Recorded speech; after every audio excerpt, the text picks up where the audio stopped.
નમસ્કાર દર્શક મિત્રો, આપ જોઈ રહ્યા છો અભિક્રમ ન્યૂઝ। હવે જોઈએ અગત્યના સમાચાર।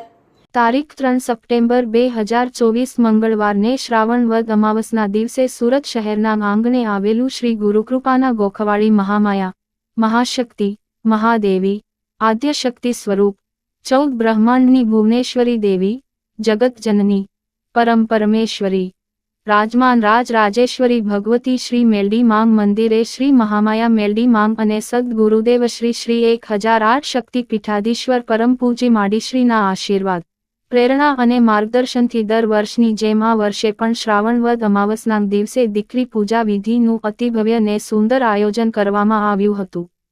દીકરી પૂજા વિધિના આવા રૂડા અવસરનો કાર્યક્રમ ડો. શ્યામ મુખર્જી પાર્ટી પ્લોટ, આઈ માતા રોડ, સુરત ખાતે યોજવામાં આવ્યો હતો। આ શુભ કાર્યક્રમ સ્થળે સર્વે ભાવિક ભક્તો, દીકરા દીકરીઓ દ્વારા શ્રી ગુરુકૃપાના ગોખવાળી મેલડી માંગ અને સદગુરુદેવ શ્રી 1008 શક્તિ પીઠાધીશ્વર પરમ પૂજ્ય માડીશ્રીનું ભવ્ય સ્વાગત કરવામાં આવ્યું હતું। સદગુરુદેવ પરમ પૂજ્ય માડીશ્રીએ શ્રી ગુરુકૃપાના ગોખવાળી મેલડી માંગની પૂજા અને આરતી કરીને દીકરી પૂજા વિધિના શુભ પ્રસંગની શરૂઆત કરી હતી। ત્યારબાદ સદગુરુદેવ પરમ પૂજ્ય માડીશ્રી સિંહાસન પર બિરાજમાન થયા હતા અને પછી તેમના દીકરી શ્રદ્ધાબેન દ્વારા સદગુરુદેવ પરમ પૂજ્ય માડીશ્રીના રુદિયામાં બિરાજમાન શ્રી ગુરુકૃપાના ગોખવાળી મેલડી માંગને કંકુ ચોખાથી વધાવી ગુલાબનો ફૂલહાર પહેરાવીને લાલ ચુંદડી ઓઢાડવામાં આવી હતી।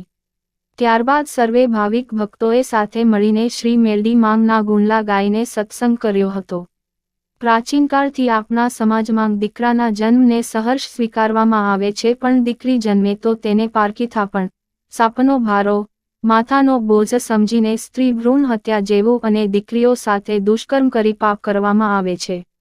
સમાજમાં દીકરીઓનું માન સન્માન જળવાઈ રહે તેમજ દીકરીઓનો મહિમા વધે અને લોકોમાં દીકરીઓ પ્રત્યે પ્રેમભાવ સાથે જાગૃતતા આવે એના માટે શ્રી ગુરુકૃપાના ગોખવાળી મેલડી માંગ મંદિરે મોટી સંખ્યામાં દીકરી પૂજા વિધિનો ભવ્ય કાર્યક્રમ યોજવામાં આવ્યો હતો।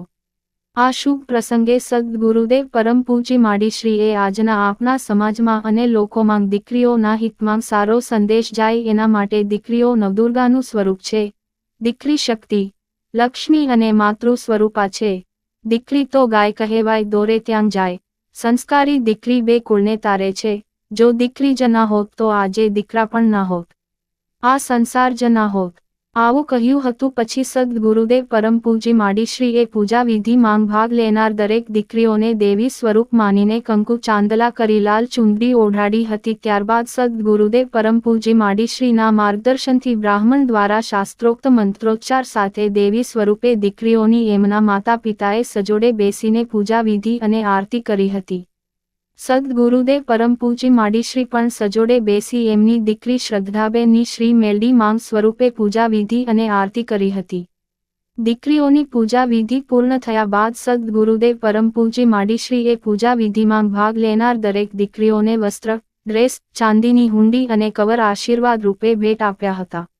આ શુભ પ્રસંગના અંતે સર્વે સેવકો, ભક્તો, દીકરા દીકરીઓએ ભોજન પ્રસાદનો અને શ્રી ગુરુકૃપાના ગોખવાળી મેલડી માંગ તેમજ સદગુરુદેવ શ્રી 1008 શક્તિ પીઠાધીશ્વર પરમ પૂજ્ય માડીશ્રીના આશીર્વાદનો લાભ લીધો હતો। રિપોર્ટર જયેશ વાળા, અભિક્રાઇમ ન્યૂઝ, સુરત।